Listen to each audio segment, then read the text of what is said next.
Hello students. This is the second part of your first chapter of accountancy, theory base of accountancy. बेटा पिछले part में हमने पढ़ा था अकाउंटिंग के कॉन्सेप्ट्स, उसकी असम्पशंस पढ़े थे, उसकी रेलेवेंस पढ़ी थी, ये कॉन्सेप्ट कहाँ कहाँ एप्लीकेबल है, कहाँ ज़रूरी है। तो आज उसी तरह हम इसकी सेकंड वीडियो में बेसिस ऑफ अकाउंटिंग पढ़ेंगे। जब हम अकाउंटिंग इन्फॉर्मेशन को रिकॉर्ड करते हैं, वो अकाउंटिंग इन्फॉर्मेशन किस बेसिस पर रिकॉर्ड की जाती है, वो सारा आज हम इस सेकंड पार्ट में पढ़ेंगे। तो अगर आपको पिछले पार्ट में अकाउंटेंसी के किसी कंसेप्ट में, किसी असम्पशन में या किसी एनी अदर टॉपिक अकाउंट के रिलेटेड कोई प्रॉब्लम है तो आप नीचे कमेंट सेक्शन में मेंशन कर देना, ताकि फर्दर आपको ये जो अब हम बेसिस पढ़ने जा रहे हैं इसमें आपको कोई प्रॉब्लम ना हो। इस वीडियो में आज हम पढ़ेंगे basis of accounting first, second पढ़ेंगे अकाउंटिंग स्टैंडर्ड्स और उसके कुछ ऑब्जेक्टिव्स पढ़ेंगे। ठीक है, सो फर्स्ट टॉपिक आज हम शुरू करने जा रहे हैं, वो है बेसिस ऑफ अकाउंटिंग। जब हम अकाउंटिंग इन्फॉर्मेशन को रिकॉर्ड करते हैं बेटा, तो अकाउंटिंग इन्फॉर्मेशन किस बेसिस पे रिकॉर्ड की जाती है। अकाउंटिंग में जब हम कोई इन्फॉर्मेशन रिकॉर्ड करते हैं, वो दो तरह से रिकॉर्ड हो सकती हैं, या तो कैश बेसिस पे या तो अक्रूवल बेसिस पे।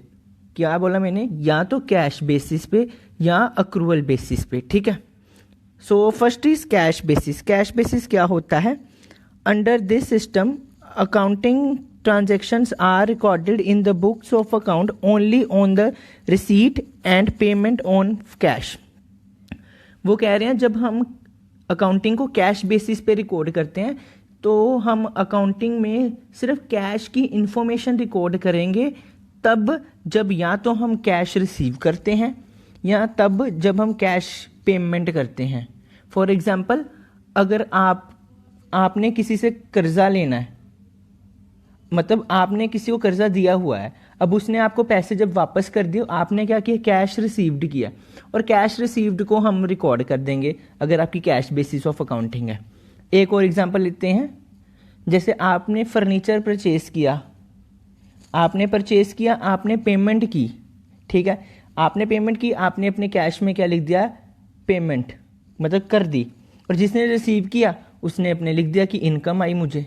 ये होता है कैश, कि जब भी कैश की कोई पेमेंट होती है या कैश जब भी हम रिसीव करते हैं, वो कैश बेसिस ऑफ अकाउंटिंग में रिकॉर्ड किया जाता है।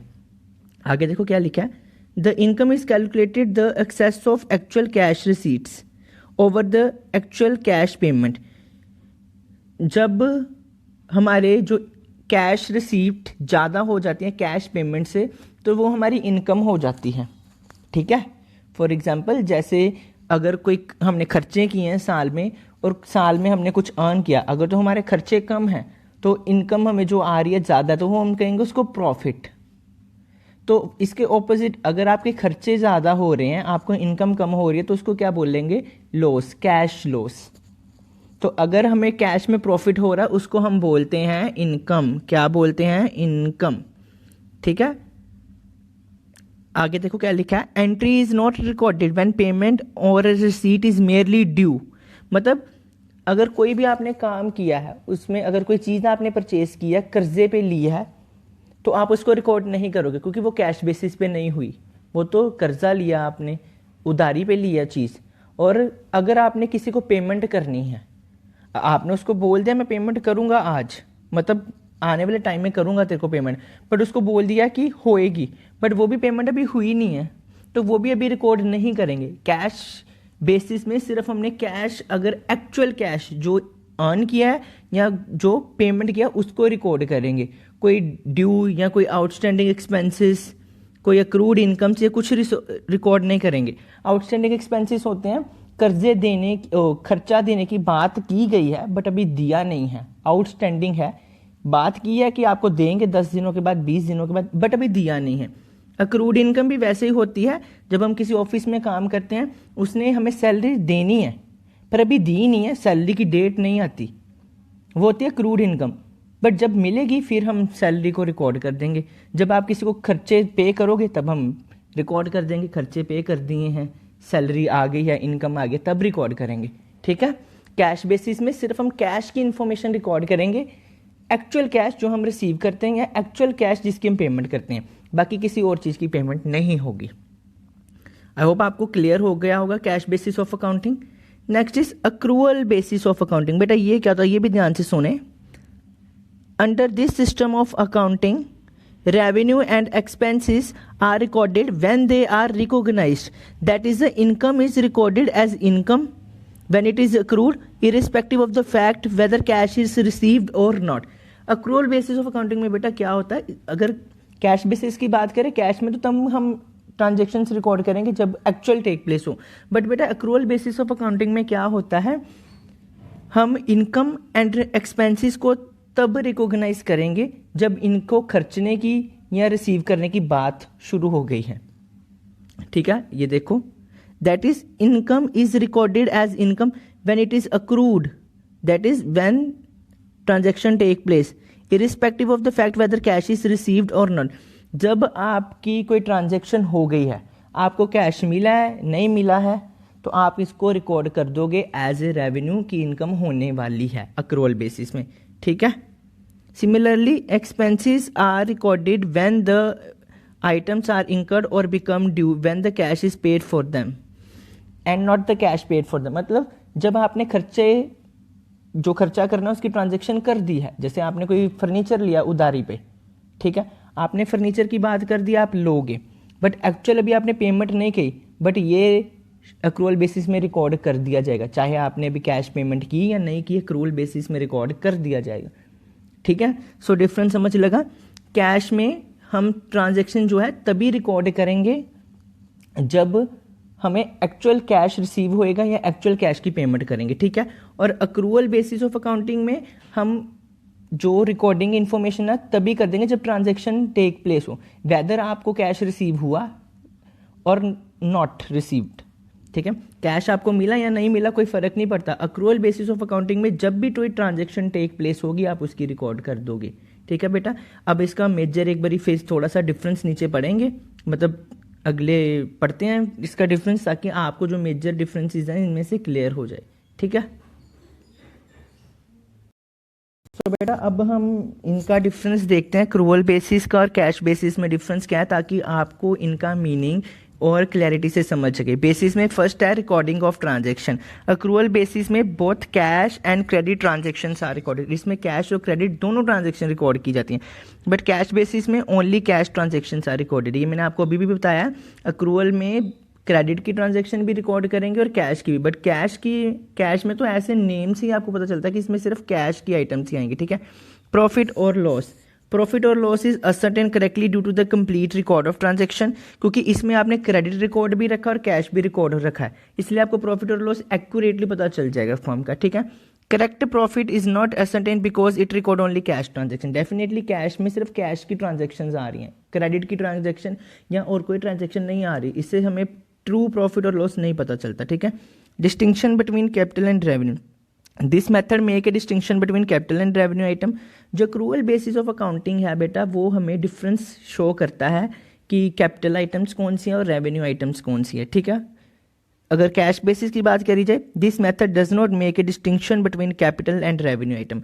तो कैश बेसिस ऑफ अकाउंटिंग में हमें कैपिटल और रेवेन्यू आइटम्स में डिफरेंस नहीं पता चलता है, क्योंकि इसमें सिर्फ हमने कैश की आइटम्स ही रिकॉर्ड करनी है, हमें नहीं पता चलता कौन सी आइटम रेवेन्यू है और कौन सी कैपिटल आइटम है। ठीक है, legal position, this basis is recognized under the companies act, this basis is not recognized according to the company act.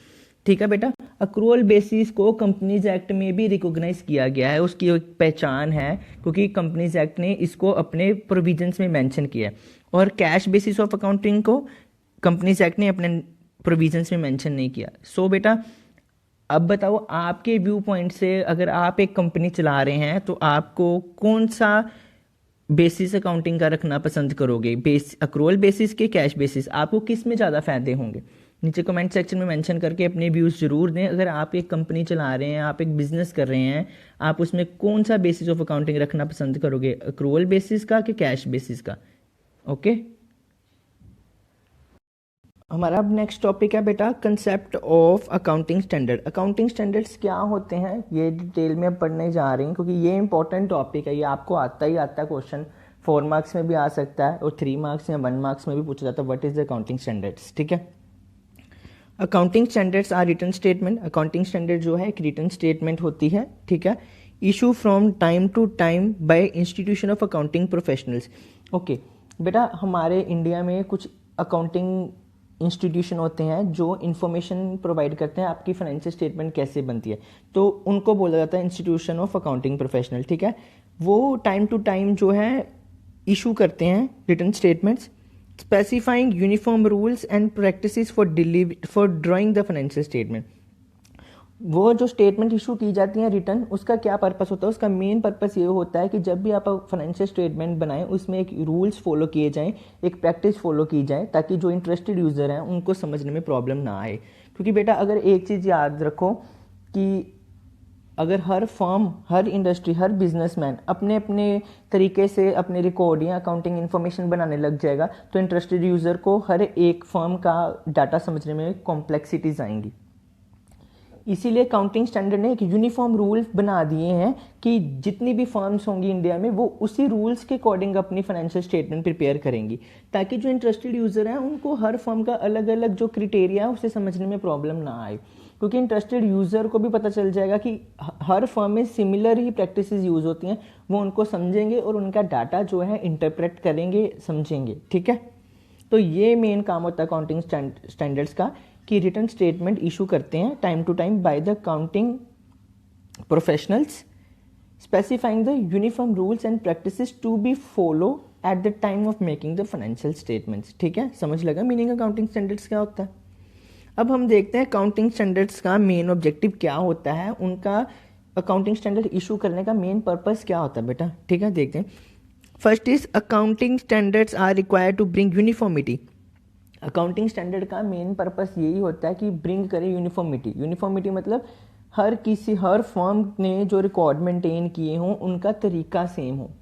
आगे अब जाके जब पढ़ोगे ना अकाउंट के, जब आप अकाउंट्स प्रिपेयर करोगे तो आपको पता लग जाएगा कि चाहे ट्रेडिंग अकाउंट बनाना हो, चाहे प्रॉफिट एंड लॉस बनाना हो, तो चाहे बैलेंस शीट बनानी हो, क्रिटेरिया सेम होता है। चाहे आप +1 में पढ़ो, +2 में पढ़ो, बीकॉम में जाओ या एमकॉम एमबीए कुछ भी करो, क्रिटेरिया सेम ही होता है। अगर हर बार क्रिटेरिया अलग होगा तो जो इंटरेस्टेड यूज़र है बेटा उनको समझने में प्रॉब्लम आएगी। इसीलिए ब्रिंग यूनिफॉर्मिटी कि हर फर्म, हर इंडस्ट्री, हर बिजनेसमैन जितना भी है इंडिया में वो एक ही रूल फॉलो करें ताकि जो इंटरेस्टेड यूज़र है उनको समझ सकें। Second point is to improve the reliability of the financial statements. बेटा एक चीज़ याद रखें, जब भी फाइनेंशियल स्टेटमेंट बनाई जाती हैं उसका मेन मोटिव क्या होता है कि जो इंटरेस्टेड यूज़र है उनको डाटा प्रोवाइड किया जाए। अगर तो फर्म अकाउंटिंग स्टैंडर्ड्स फॉलो करके अपनी फाइनेंशियल स्टेटमेंट प्रिपेयर करिए तो जो इंटरेस्टेड यूज़र होते हैं बेटा उनका तो कॉन्फिडेंस ऑटोमेटिकली बढ़ जाता है कि हाँ इस बंदे ने प्रॉपर प्रोसीजर्स फॉलो किए हैं अपनी स्टेटमेंट बनाने पे, हम इस पे ट्रस्ट कर सकते हैं, क्योंकि उनको वो स्टेटमेंट्स रिलायबल लगती हैं। अगर किसी कंपनी ने, फर्म ने अकाउंटिंग स्टैंडर्ड्स नहीं फॉलो किए होंगे तो वो उसकी जो स्टेटमेंट है उस पर रिलायबल नहीं रहेगा, उस पर डिपेंड नहीं करेगा। इसीलिए अकाउंटिंग जो स्टैंडर्ड्स हैं उनका मेन ऑब्जेक्टिव ये भी होता है कि जो यूज़र्स हैं वो इस पर रिलायबल हों, इस पर डिपेंड हों कि जो इन्फॉर्मेशन हमें प्रोवाइड की जा रही है वो एकदम ठीक है, वो गलत नहीं है। The third point is to prevent frauds and manipulations. बेटा अगर तो देखो अकाउंटिंग एक डिफरेंट मेथड्स होते हैं, प्रैक्टिसेस होती हैं, ठीक है। अगर उनमें हम डिफरेंट मेथड्स और प्रैक्टिसेस यूज़ करेंगे तो हम अपने अकाउंटिंग स्टेटमेंट्स को मैन्युपुलेट कर सकते हैं, उसमें फ्रॉड कर सकते हैं, उसमें एरर कर सकते हैं, ठीक है। अगर हम प्रॉपर अकाउंटिंग रिकॉर्ड्स को फॉलो करेंगे ना बेटा तो हम उसमें एरर कर सकते हैं, फ्रॉड कर सकते हैं, मैन्युपुलेशन कर सकते हैं, बट इतनी डीपली नहीं कर सकते। अगर कर भी देंगे जब ऑडिटिंग होगी तब चेक हो जाती है। So main objective accounting standard का होता है कि जो अकाउंटिंग इन्फॉर्मेशन सप्लाई की जा रही है उसमें कोई एरर और फ्रॉड ना हो, ताकि इंटरेस्टेड यूज़र है इसको अच्छे से समझ ले। अगर किसी ने फिर भी एरर किया वो ईजिली डिटेक्ट हो जाए, कोई फ्रॉड किया वो ईजिली डिटेक्ट हो जाए, ताकि उस गलती को पता चल जाए और फर्म के एक्शन लिया जाए। सो अकाउंटिंग स्टैंडर्ड का मेन ऑब्जेक्टिव ये भी होता है कि फ्रॉड और मैनिपुलेशन को क्या किया जाए, ख़त्म कर दिया जाए, ठीक है।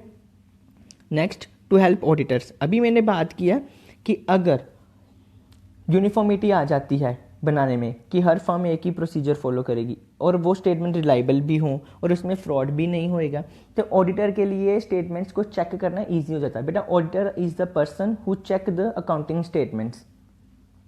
जब आप अकाउंटिंग स्टेटमेंट्स बनाते हो, जो बिल से दे के आप स्टेटमेंट बनाते हो, ऑडिटर वो बिल को और वो रिकॉर्ड को क्रॉस चेक करता है और देखता है किसी ने कोई फ्रॉड या किसी ने कोई मैनिपुलेशन तो नहीं की, वो होते हैं ऑडिटर्स।